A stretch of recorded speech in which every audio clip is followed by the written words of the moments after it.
Assalamu alaikum. On behalf of An-Nur, we really appreciate your support.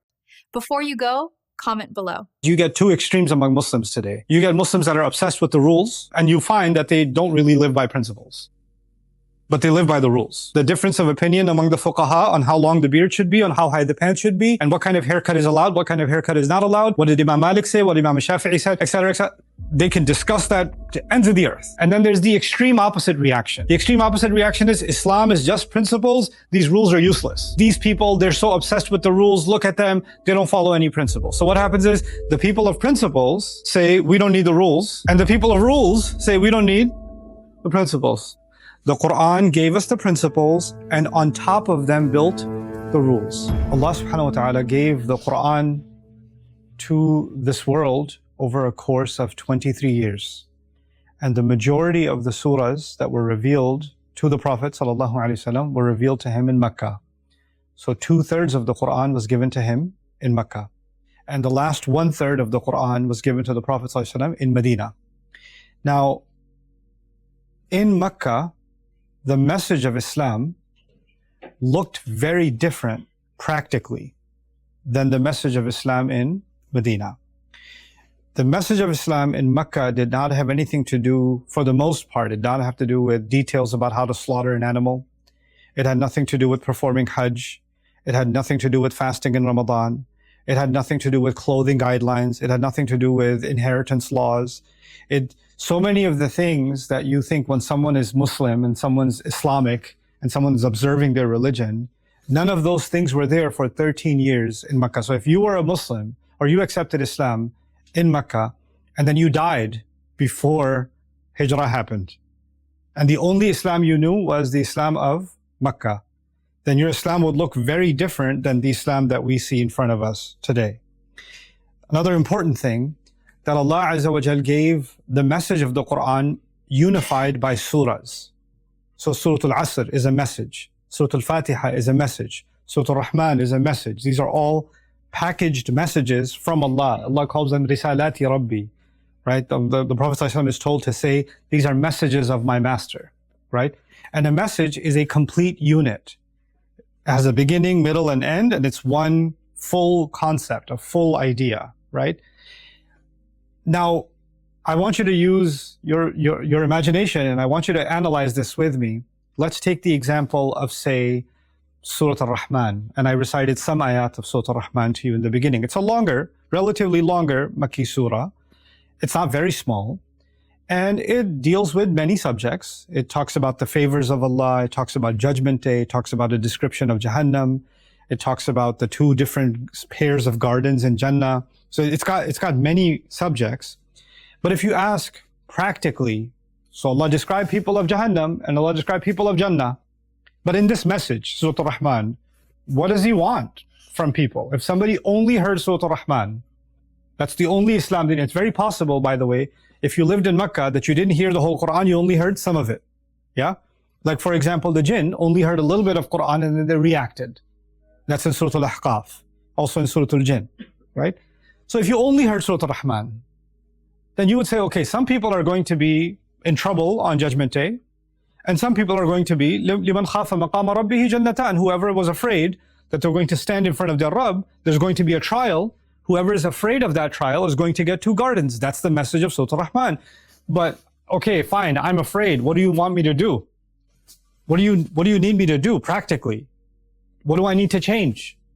The only message of change in Surah Al-Rahman is أَلَّا تَطْغَوْا فِي الْمِيزَانِ. Don't be corrupt when it comes to the scale. Don't be corrupt in the scale. وَأَقِيمُوا الْوَزْنَ بِالْقِسْطِ. Establish the scale with justice. وَلَا تُخْسِرُوا الْمِيزَانِ. And don't shortchange in the scale. What is simply, if somebody heard لَا تُخْسِرُوا الْمِيزَانِ, you know what they would think?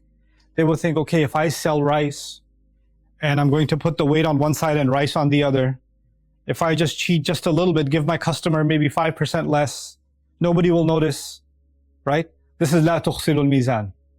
But mizan is a broader concept. I owe money to someone, that's part of mizan, I better pay it back. I I did something wrong I damaged somebody's property. I have to pay repairs or I have to undo the damage. This is also part of mizan. There's a crime that's happened. Justice has to be served. That's also mizan. Every court system in the world, they have a scale as their symbol because mizan means justice, to balance things out. And to 100 different people listening to this, they have to think about where the mizan is messed up in their life, right? It's not everybody has the same problem. Not everybody has to weigh the same things. So everybody has to figure out their own mizan. But Allah did not give specific instructions about when you are running a business, do this. And when you are in government, do this. And when you are a student, do this. And when you are an employee, do that. He didn't. He just said, لا تطغوا في الميزان وأقيموا الوزن بالقسط ولا تخسروا الميزان. What was the Quran telling people 2/3 of the time? 13 years. And the people who followed that, you know what Allah called them? He called them السابقون السابقون أولئك المقربون. Those are the first people. They are the ones that are the closest to Allah. They're the closest ones to Allah. Now imagine, Allah is talking about men and women that are the closest to Allah, and they still, for the most of that time, they still don't fast in Ramadan. They've never gone to Hajj. They're not even thinking about Hajj. They haven't observed majority of the dietary laws. In fact, even alcohol is not haram for them yet. That's later. Even alcohol is not haram for them. And they're being called what? السابقون السابقون أولئك المقربون. What is so special about them? Nowadays, I live in America. There are people who live in Europe, other places where Muslims are a minority. When they see somebody praying, they go crazy. When they see a woman in hijab, they go crazy. They start getting offended. The problem is in Mecca, what did you see that made you crazy? You didn't see a woman in hijab. You didn't see someone making salah in the street. You didn't see that. You didn't say, oh, I hate these people with a beard. Everybody had a beard in Mecca. You didn't see everybody, oh, this guy's wearing a turban and a thobe. Even Abu Jahl was wearing a turban and a thobe. They were dressed the same way. Oh, this guy's speaking Arabic. Everybody was speaking Arabic. Right? If one of you went back in a time machine, went back to Mecca, and you didn't know any Arabic, and you were sitting next to Abu Jahl, you think this is a sheikh. You wouldn't know, because he's dressed in Arab clothes and he's speaking beautiful Arabic. And my point is, we know that the Quraysh hated Islam, so much so that they were ready to kill the Prophet ﷺ. They were ready to torture the Sahaba. Over what? What was so revolutionary? What was so problematic? Mizan. It was a sense of justice. That's what brought Mecca to its knees, the Quraysh to their knees. This is what they could not tolerate. They couldn't tolerate it. Now the thing is, this is not a rule. It's basically a principle. And a principle means that if you're a doctor, the principle applies to you. If you're a son, the principle applies to you. If you're a father, the principle applies to you. Yeah? The principle applies to everyone. The thing about a hukm, a rule, like fasting. The fasting applies to someone who is healthy. Fasting applies to someone who is old enough. There are rules, right? Inheritance applies in one situation, does not apply in another situation. There are rules. Hajj is mandatory in some situations, is not mandatory in other situations. But principles are always applicable. There's not sometimes they're applicable, sometimes they're not applicable. They're always applicable. And you have, instead of looking for a fatwa, you and I, the human beings, not even believers, human beings were being told by the early Quran, you have the ability to figure out how to apply the principle of mizan in your life. I don't have to give you the details. You have aql. أَفَلَا تَعْقِلُونَ لِيَدَّبَّرُوا آيَاتِهِ. They should think for themselves. Figure it out yourself. This was the early message of Islam. This was the foundation of Islam. Now, fast forward. We come to Medina. Allah starts revealing ahkam. Allah gave us the technicalities of wudu, for example. He gave us the technicalities of inheritance law. He gave us detailed instructions about divorce law. He gave us the rules for fighting in the path of Allah, the rules for zakat, the rules. Things became very specific. So specific that in the history of Islam, the most elaborate subject is fiqh. Why? Because it's a technical understanding of the rules. The madhahib, even more than al-madhahib al-arba'a, what are they? Just technical understanding, yeah? Which is very different from the principles. What I'm trying to tell you is those 13 years were not technical. But now things are becoming more and more technical. And of course, now you have to observe the rules because the rules have been revealed. So I'm going to fast forward. We're going to go to almost the end of the seerah of the Rasul of Allah sallallahu alaihi wasallam. And he's giving Hajjatul Wada'. He's giving his final speech sallallahu alaihi wasallam. And there are a few statements like فَلْيُبَلِّغِ الشَّاهِدَ الْغَائِبِ or بَلِّغُ عَنِّي وَلَوْ آيَةً. Yeah, the one who is here should tell someone who is not here. And he said, communicate even if it's one ayah. Communicate even if it's one ayah. Now let's think about that.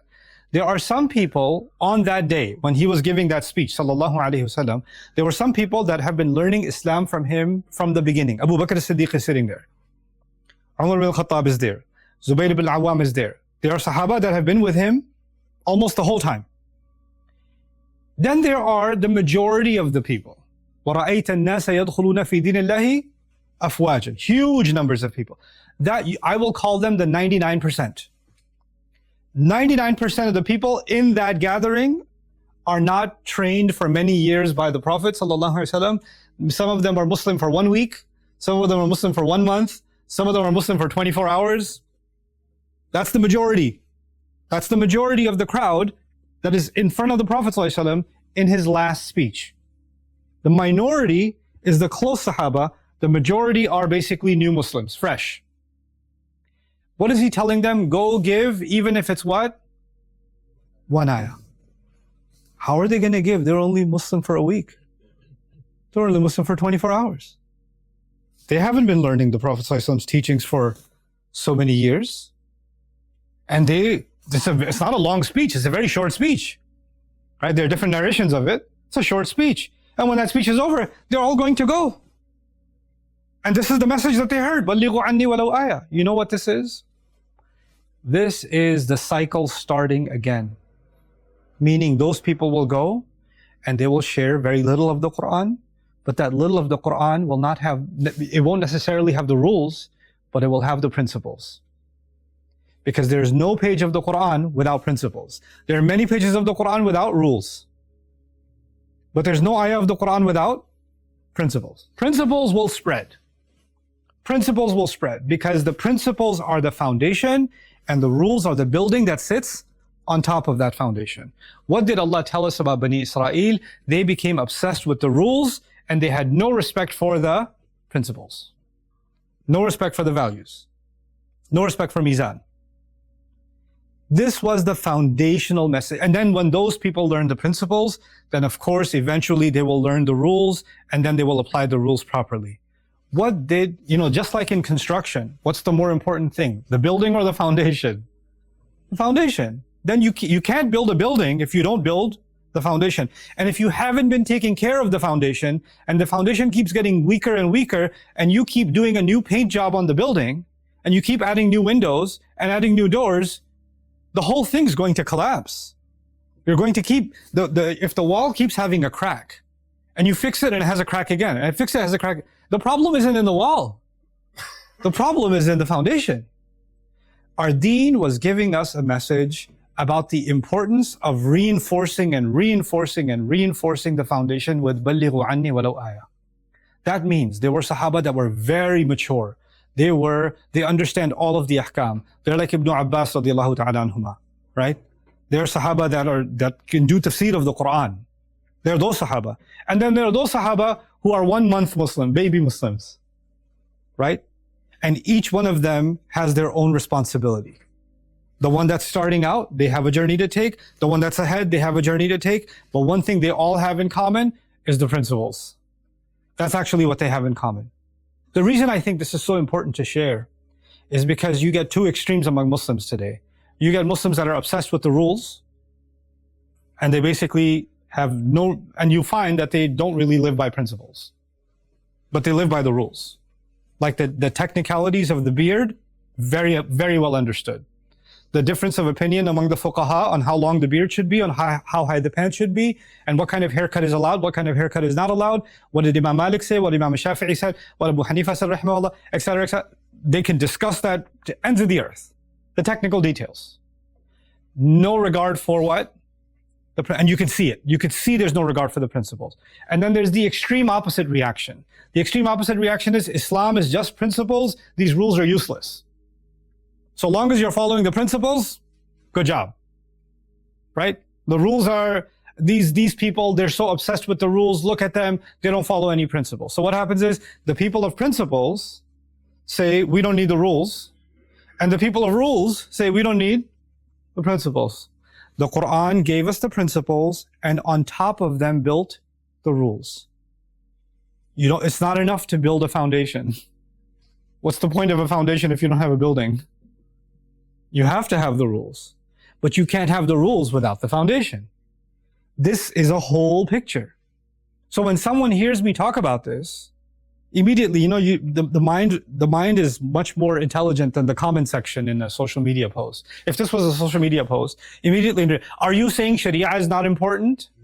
Are you saying we don't have to follow the rules? Liberal, right? Progressive. This is the mind. Why? Because you have to be on this team or you have to be on that team. And you know what gets ignored when we do that? Quran gets ignored. The Quran itself gets ignored. There are some people who are starting their journey. Right now, they don't need the rules. Right now, they need the principles. There are people that are already very familiar with the rules. They're very familiar. Even they need a reinforcement of bringing back the principles onto the rules. Because you can end up just with rules and no principles behind them, no life behind them, right? This is an extremely important discussion also for the next generation. There are lots of youth that say, I don't know, Islam, I don't know about these rules, man. Everything's haram. And these guys make life difficult. Everything's just, rules, rules, rules. My problem with Islam is the rules. Why do they have these rules for women? Why do they have these rules for, zakat? Why do you have these rules for prayer? Why do you have to have these rules for food? Why do you have these rules for alcohol, etc., etc.? I don't like these rules. I want to be free. You know what? Good. You should have a problem with the rules. You should. Because even Aisha radiallahu anha, ta'ala anha said, لو أول ما نزل من القرآن لا تشرب الخمر. If she said if the first thing that came in the Quran was don't drink alcohol, لقلنا والله لن نترك الخمر أبدا. We would have said, wallahi, we will never leave alcohol. Don't give me the rules first, because the rules are not convincing. You know what's convincing? The principles are convincing. When you are convinced of the principles, then nobody has to convince you of the rules. No one has to convince you of the rules. The conversation about Islam with those who are loose in their Islam, those who are not sure about their Islam, those who are walking away from Islam, the conversation with them doesn't need to be about the rules. The conversation with them needs to be about the principles. And you know what? Every time you talk to them about the principles and it touches them, they say, oh, what about the rules? I don't like that rule. Let's talk about the rule instead. Because they get, when a person gets cornered, then they find a way to escape the conversation. بَلِ الْإِنسَانُ عَلَى نَفْسِهِ بَصِيرَةٌ وَلَوْ أَلْقَى مَعَاذِيرَهُ. But any one of you, especially the youth that are engaged in da'wah, you know friends that talk about the rules. You know friends that say this rule doesn't make sense, that doesn't. And you fall into that conversation and start defending the rule this way or that way or the other way. The hikmah of the rules will be understood by those who respect the rules. If you don't respect the rules, doesn't matter how much you explain the logic of them and the explanation of them, and it won't make a difference, because you're trying to build this building with no foundation. This is why the early Quran has to be understood first properly. How do you communicate the principles of this religion? How do you communicate them? And once we are effectively able to do that, I am telling you, even if the people are, they know very little about the rules, they are on a journey of obeying Allah that Allah wanted for them. Rasulullah ﷺ in his last speech did not give them a detailed explanation of the rules. He gave them some fundamental principles because that's the starting point. We have to come back to the starting point. May Allah Azza wa Jal make us a generation that helps our fellow brothers and sisters and even non-Muslims come back to that foundation on which this beautiful religion is built. Barakallahu li wa lakum fil Qur'an al-Hakim wa nafa'ani wa iyyakum bil ayati wa dhikr al-Hakim.